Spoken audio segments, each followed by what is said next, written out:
So he bought 2 pairs. These were 300 a piece. He bought two pairs. I was like, am I happy? Wait a minute. You know?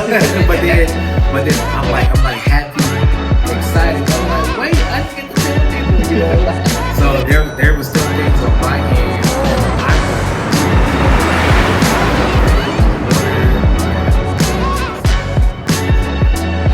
All right, we're back. And Ureal, thank you so much for allowing me into your house. I really appreciate it. Right. It's the man, the myth, the legend behind Envision Footwear. Yes.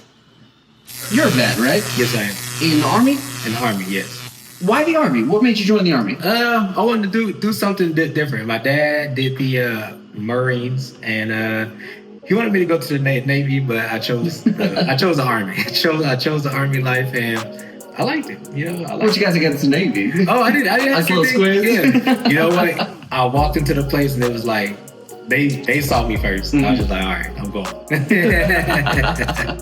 Yeah. That was pretty much it. Yeah. And what'd you do in the Army? I was a heavy wheel construction mechanic, and similar, briefly, heavy wheel mechanic. So anything that moved dirt, pushed dirt, dozers, graders, scoop load loaders, I worked on that. Nice. So, like, is that what you wanted to do, or like, is that what you just ended up doing? Well, the recruiter described it as something else, and then I realized it's just trucks. But he made it seem like he made it seem like it was pretty cool. Like, yeah, you're gonna be fixing the equipment and testing it out. I was like, oh yeah, I could test out. He even said I was gonna be testing out guns, and I didn't test out guns. I was making hydraulic lines.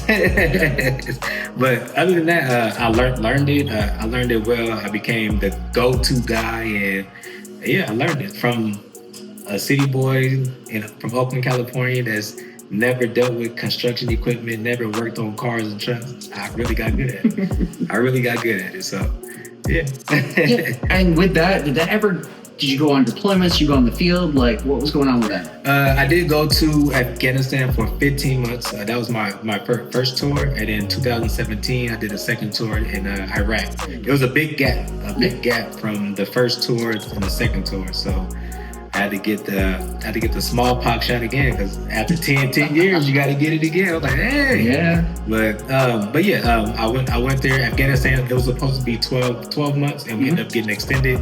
Around that time of the year, people were getting extended 15 to 18 months. Mm-hmm. And so we ended up doing 15 months after they told us that we're not going to get extended.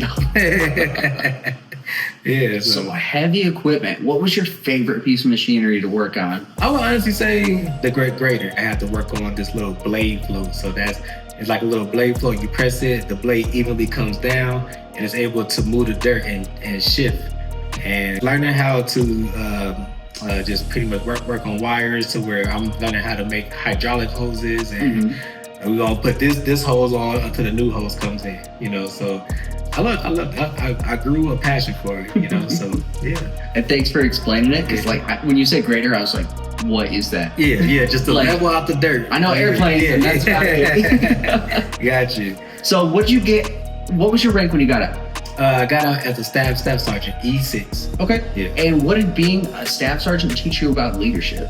It taught me a lot. You know, man, my squad. Yeah. So like all the troublemakers came to my squad. It's like I think that my squad was the turn them around squad. Yeah. And so you win some, you lose some. But majority, I learned just how to listen to understand versus listening to just reply. You know, like I want to listen, I want to understand why you did what you did, or why you're going through what you're going through. Mm-hmm. I don't want to just listen to you to just respond, because I'm just listening to respond. I'm not hearing what you're saying. Yeah. So I always wanted to always be a two-way combo, to where like I'm learning you, I'm learning how you think, I'm learning why you do such things or act accordingly. And then yeah, that's what I teach my boys now. Because that's the thing, like everyone comes from a different background, different point of view, and different worlds, especially in the Army. Like I'm sure you had so many different types of people from all over the place. Yes. Did you have a soldier that like stuck out to you and you still hold them to your memory to this day?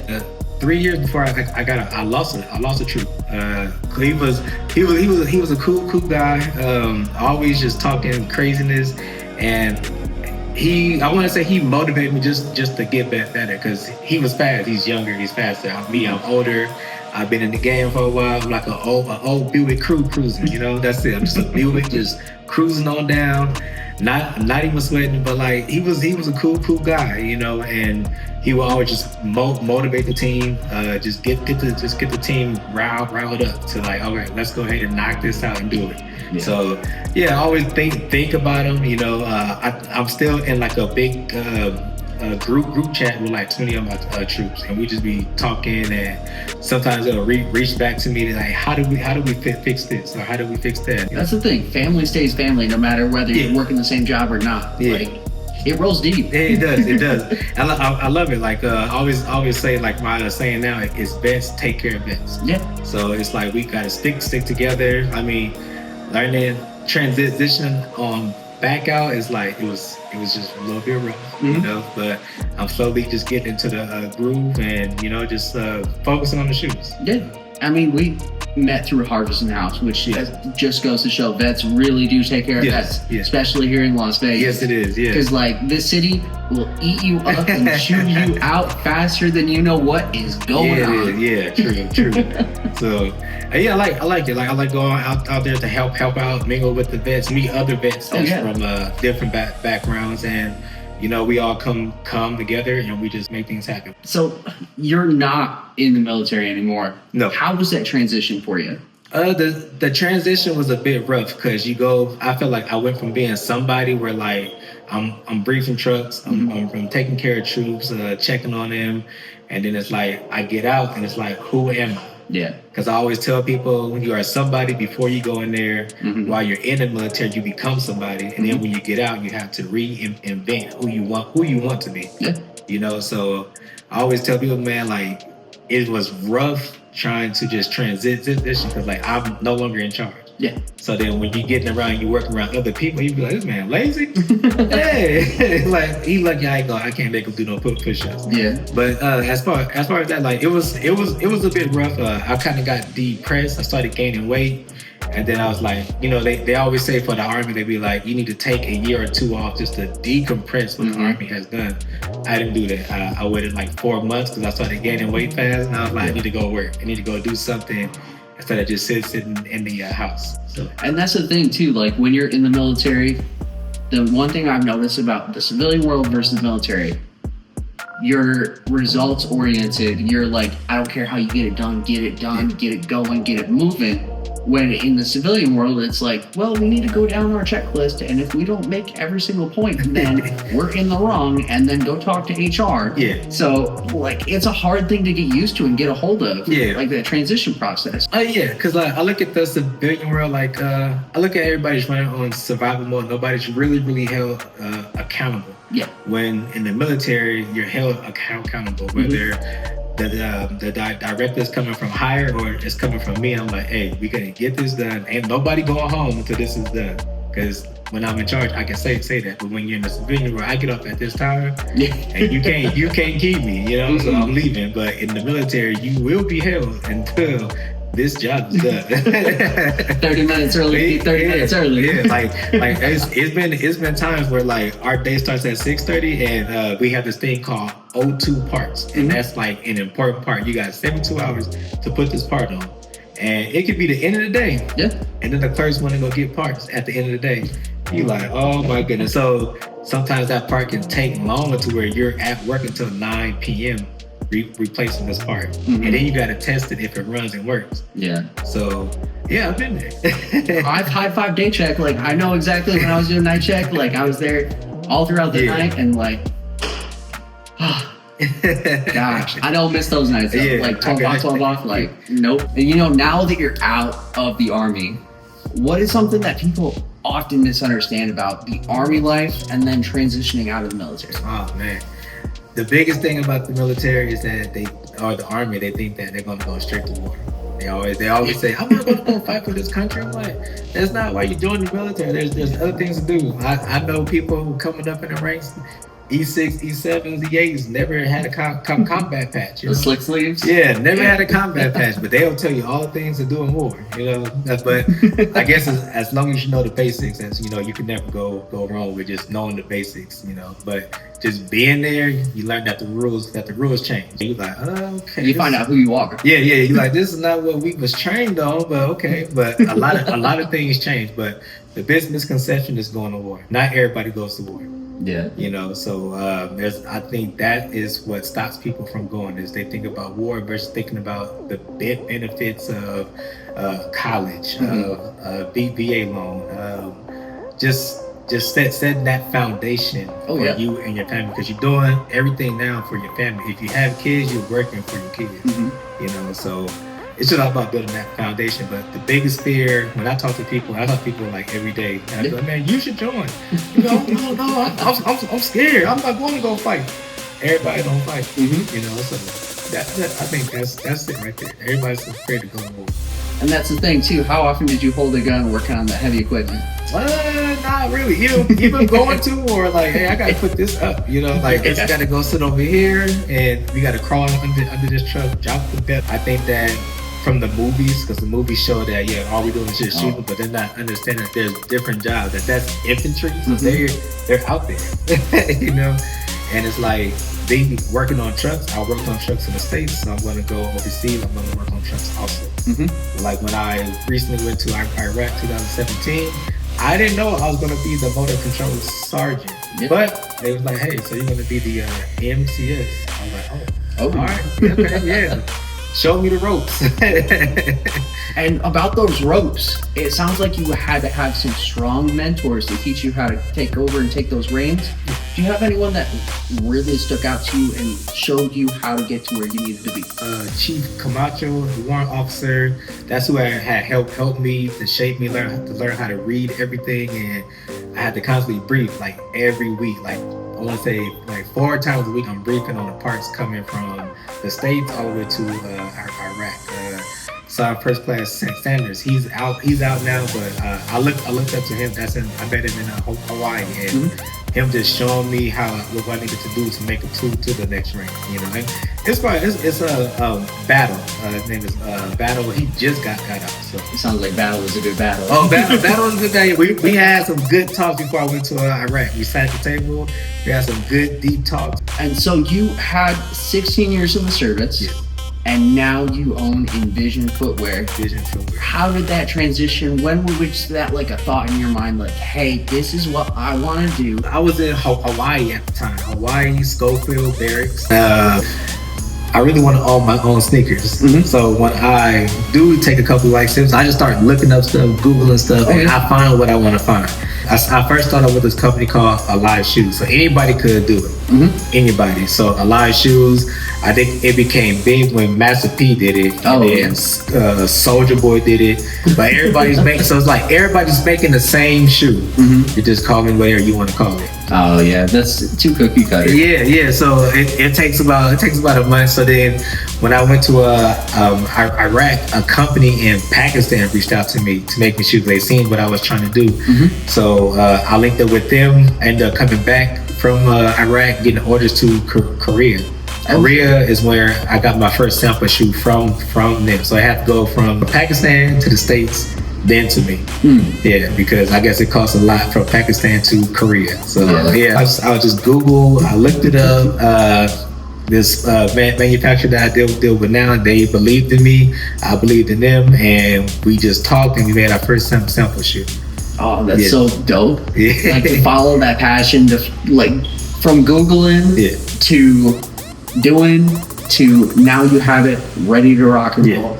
I saw your warehouse out there a little bit ago. And Envision, where did you get that name from? Why Envision? So Envision, I was like, I wanted something meaningful. So I could show you up there, if you look back at these boxes, the very boxes at the top was Alive Shoes. That's where I started from. You can see Envision Footwear, but I didn't know what the name was going to be. So I wanted something meaningful.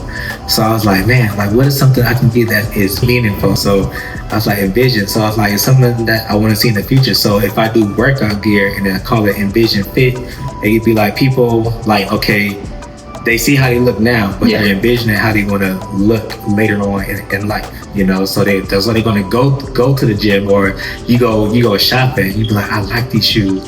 You envision this shoe being on you, or this outfit being on you. So that's how I pretty much stuck with the name. I wanted something meaningful. You envision it, and you bring it to life. Looking forward, looking at the future. Yes. Yeah, I love it, dude. Yeah. And how long were you dreaming about this before you pulled the trigger and you made this into a reality?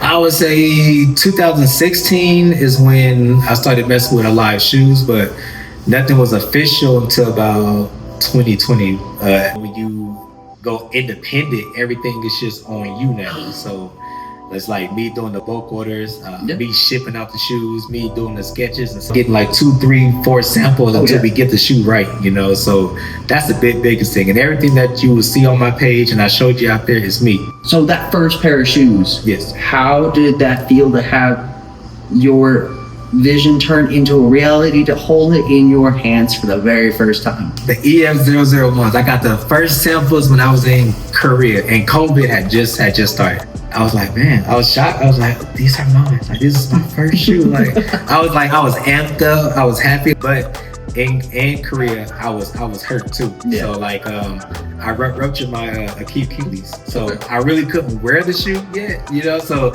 it's just there sitting, and I'm in this little moon boot, and I'm like, I could wear it on one foot, you know. But as I got better, I started to heal, and then I started to wear them more. I like these. I like them a lot. Yeah. And then so many colorways was just going in my head. I was envisioning so many colorways. So I was like, oh yeah, like these are going to be a hit. So unique, unmatched, uncommon. Yes. Where did that come from? Just looking at the shoes, like, okay, I want to make unique styles. I want the quality to be unmatched. And I want my customer service to be like uncommon. Like, most people don't get to talk to Nike. Yeah. Like the owner of Nike. You don't get to talk to the people that make the shoes. I don't think anyone does. Yeah, it's like any major shoe brand, like no regular normal person is able to talk directly to it. Now, me, you're able to talk to me, able to see me. You know who I am. Do you know who the face of Nike is? Absolutely not. Have you ever seen the face of Adidas? No. You know, so I want my customer service. Like, I want people to feel a part of the brand. So when I am creating a shoe and getting the shoe into production, I show how the shoe is being made, from the leather slab to where the lines being drawn of the cuts to where they are sewing everything together and it's forming into a shoe. So I want to keep people to be a part of it, a part of the brand and a part of the process. Because I want you to trust the process. I want you to be a part. Oh yeah, of it. Yeah. That's dope, dude. Yes. Military discipline, how does that kind of show up in your brand, show up in your shoes, show up in what you do? Just knowing what needs to happen, and knowing that this needs to happen today.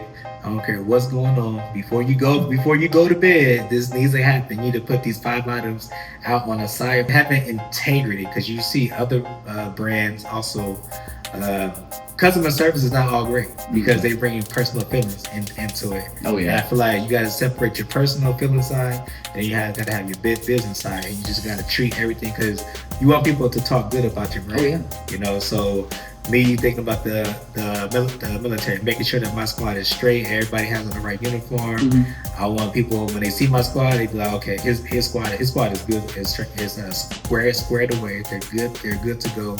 Everybody's they got clean boots, the uniform is nice, and they got clean cuts. Everybody's shaped. So when I look at my brand, I'm like, okay, I don't want this many shoes. Okay, I'm over here showing this, I'm advertising this here, I'm working on the shirts, and I'm answering questions on my page too. Just being honest and being truthful. So. And that's the thing, transparency is key. And I love the fact that everything you design is something you would rock, other than your women's wear. Everything you design is something you would rock. Yes, most definitely, because I want the little sporty casual side, then I want the luxury style shoes where like people may think these are like $500, but yeah, no, they're not. You know, I want to keep it at a reasonable price, but also, you know, just want to create a nice style that everybody can like look good in and just feel good in, you know. So and that love and care, that shows up in your stitching, it shows up in your colorways, it shows up in even the way your packaging is. Yeah. Everything is like wrapped up nice and tight like a present. You showed me one and you're like, look at this, and you open it up and I was like, man, this feels like Christmas because everything is just so meticulously put together. Yeah. So that's something, because when they showed me the first box, the box was flimsy. It was like the shoe was gonna fall off. I'm like, no, this box needs to be more sturdy. And then I want to have like an actual dust bag that comes with all of the shoes. So give it that luxury feel. And then the way that the handles are on the actual box. So we're like, if you wasn't going to a store and purchase it, you could just hold the box, you just walk out, you know. That's dope. So it was like a lot. It's so much more that I want to do, that I want to create, and it will happen. Do you remember your first customer? Yes. My first customer. He didn't even give me time to like tell people that the shoe was out. You know, I can't show it now. You want me to show it? You can show it right. So the EF001s. These are the EF001s. All right. And so these were the first shoes. It's all black, and then it's all red. So he bought 2 pairs. These were $300 a piece. He bought two pairs. I was like, I'm like, wait a minute, you know. but then I'm like happy, excited. I'm like, wait, I didn't get to tell people, you know. So there was still things on my end that I'm learning too. So it's like, okay, you just order. Okay, I gotta go in here to the site. I gotta do this and that. All right, now I gotta go find a box to ship it. Yeah. You know, so I'm still learning. I was learning on the fly, to where now I have my actual boxes. Yeah, and now you have over 100 shoes sold already. Yeah. As a self-made man, like, how's that feel? It feels amazing. it feels amazing to where you want to keep creating more. So now I'm working on a running shoe, an everyday type shoe. So yes, so it's real dope. The prototype for this one is going to be this is going to be the EF005s. Oh, those are tough. Yes. So these here is going to be an interchangeable strap. So if you look on this one, the actual strap is black, and then one strap is red. So this shoe is going to come with 2 different color straps. One off color strap and one like the same color strap. You know, so and then you could take them out, swap it out, and then wear it how you want to wear it. If this style will also come with 2 other laces, so you can take out the laces and change them out. But yeah, this is one of the styles. So I got to come up with 2 other colorways for this style, and then June 1st production starts, and it's time to make history once again. I love to see it, dude. Yes.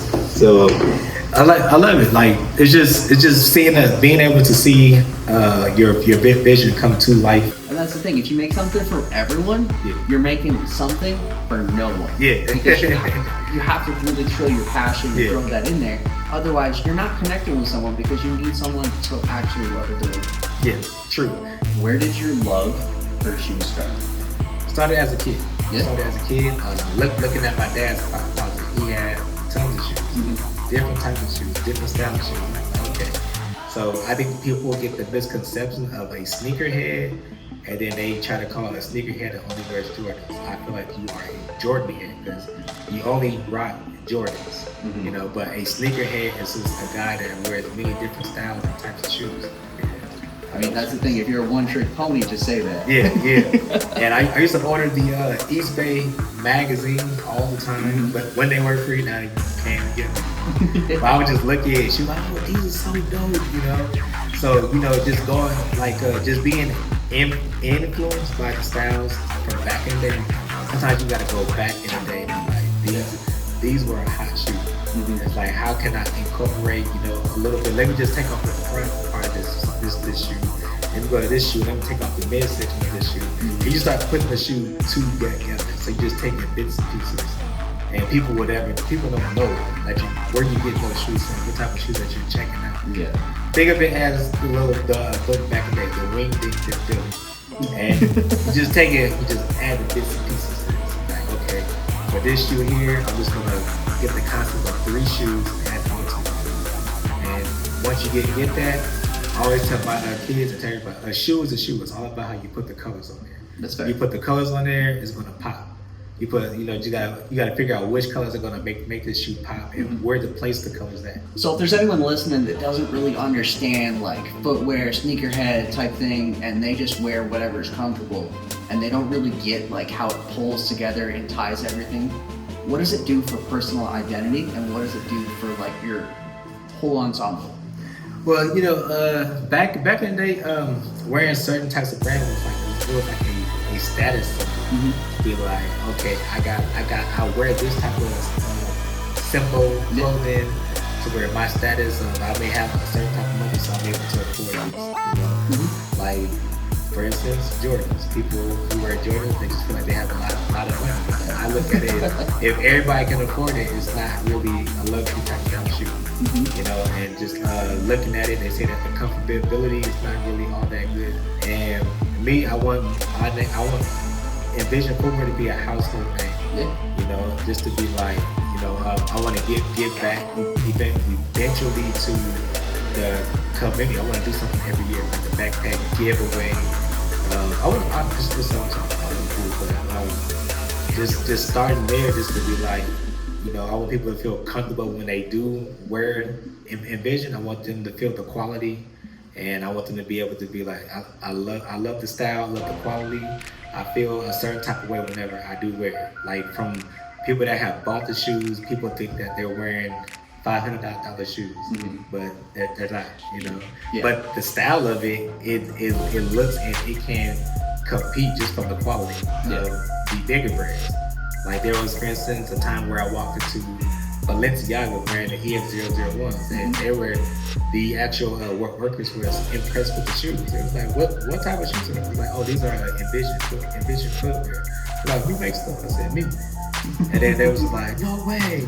So they all followed me, and I was like, I didn't want to try to steal my style. So I was just thinking about that, but it's like, people love shoes. Yeah. And it's all about finding what fits you, what fits your character when it comes to shoes. So a shoe is a shoe. It's just, once you step in it, it's gonna have you feeling some type of way. So who in the footwear world is doing something hot right now that you're loving? Oh man, he's also a veteran. His name is Devin Carpart. His brand is called Side. Side Collective. Yeah. Dope. Like, I am not gonna lie to you. Your shoes inspired. Like, I go out there, I be like, man, this man is killing it. So you mentioned off camera that your eventual goal is to start developing stuff that's both supportive and stylish. You mentioned vets who are struggling with plantar fasciitis. Like, what's your plan for that? So me, myself, I have plantar fasciitis. That's from just being in the Army, just running like every day. What is that? So it's pretty much when your arch falls. Then you can start having this pain, like when you get out the bed and you start to walk.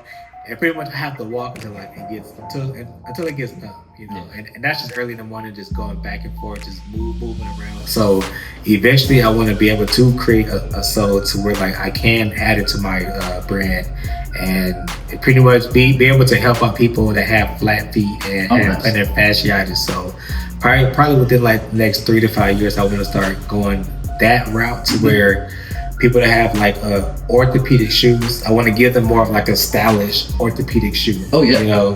So like taking one of my styles, and I know I have to make it a little bit bulkier, but it's still going to be like a nice little style shoe.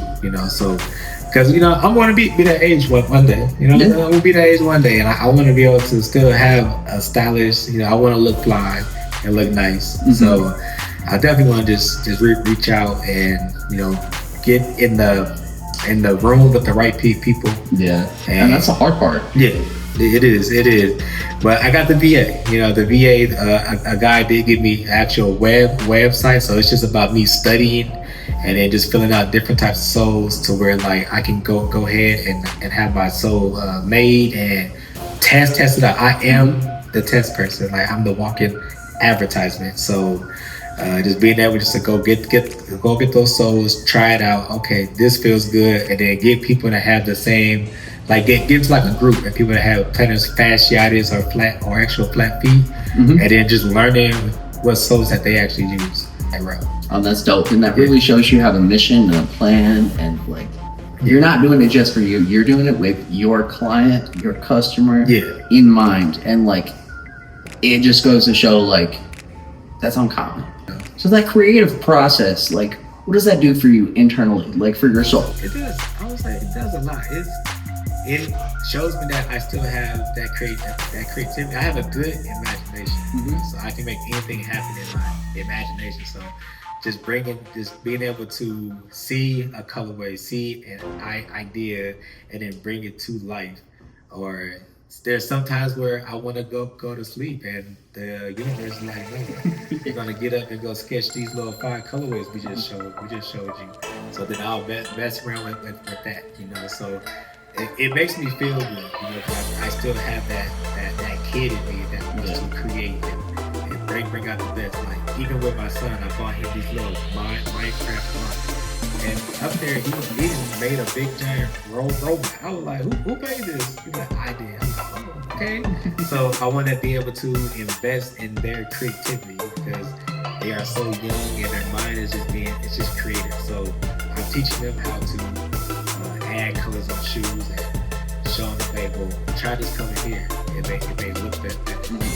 So it makes me feel good to do that. And that's the thing too, like having a creative process, having that artistic that you can channel your life into, it really does a lot for mental health. Wouldn't you say? I always tell people, like, whenever I start having these thoughts and it gets loud in my head, turn on some music, and then I'll just start sketching shoes, come up with creative designs, and it makes it go away. It blocks it out.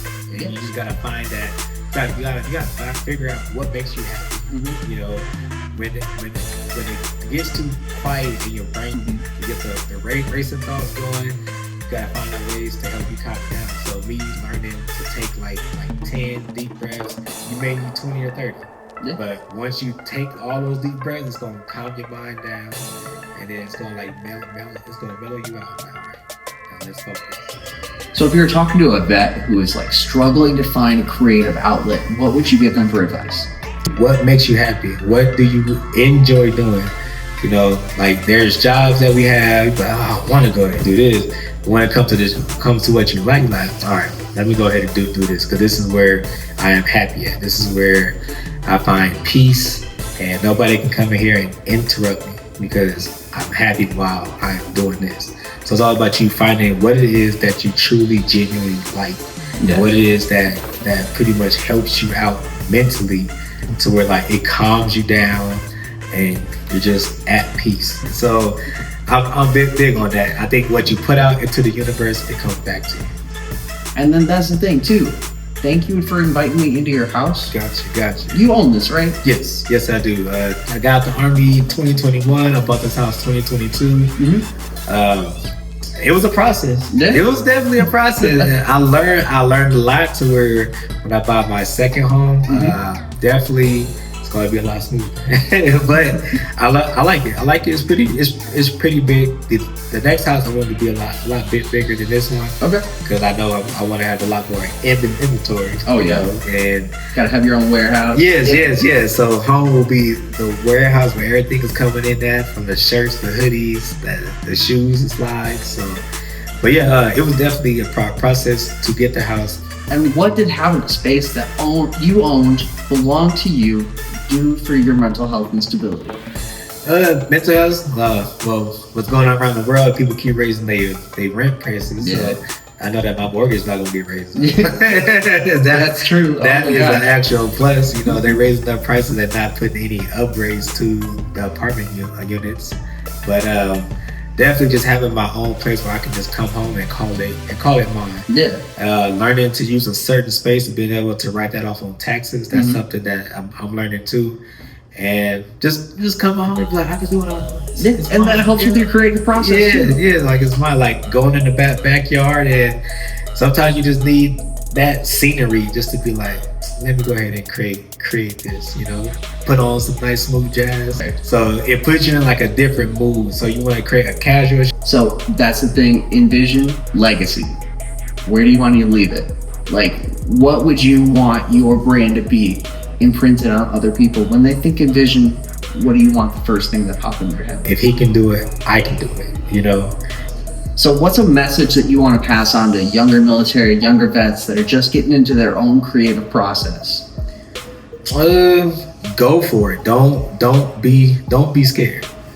Go for it. You know, you're gonna fail a couple times, and that's just a part of life. Like, in life, sometimes you gotta fail a couple times just to get it right. But you can't be afraid of failure. You can't be afraid of failure. You gotta go ahead. Go. It may not work this way, so you gotta try it out this way. And it may not work that way. You gotta try it out this way. Sometimes it's gonna take you like 3, 4, 5 times until you get it right. But don't quit, because there's people that are watching you. There's people that are secretly rooting for you, and they want to see you make it. That's so They real. want to see you make it, and they're gonna see, like, do you really want this? Are you really, or is this just a little phase? It's just this little phase where you just want to make quick money, or are you really genuinely passionate about this? Yeah. And if you're passionate about it, you're gonna mess up a couple of times, but you gotta take those L's as a lesson learned. Yes. Yes, and not to ever just quit, you know, because times are gonna get rough, life's gonna life, but you still gotta get back focused into what your passion is, to what your dream is, and you gotta just follow that dream. So that's what I tell them. Go for it. Don't stop. Don't be afraid of failure. You are supposed to fail. We talked about a lot of stuff. Is there anything that I left out that you really want to touch on really quick before we wrap this up? Just look out for the EM005s and the EM006. They will be showing up. Follow Envision Footwear on Instagram, Envision_Footwear, website, envisionfootwear.com. And just show support with the purchase of a shoe. I send out a free logo shirt. Oh, that's dope. Yeah, so I want you to be a part of that. You know, like, okay, I got this. You know, so just keep on looking out. I love keep it. Making things happen, bringing up ideas, and just want to be able to talk to the people that really show support and rock with the brand. All right, man. Well, thank you for inviting me into your creative space, your home, your crib, where magic happens. I appreciate you, man. Appreciate it. Got you.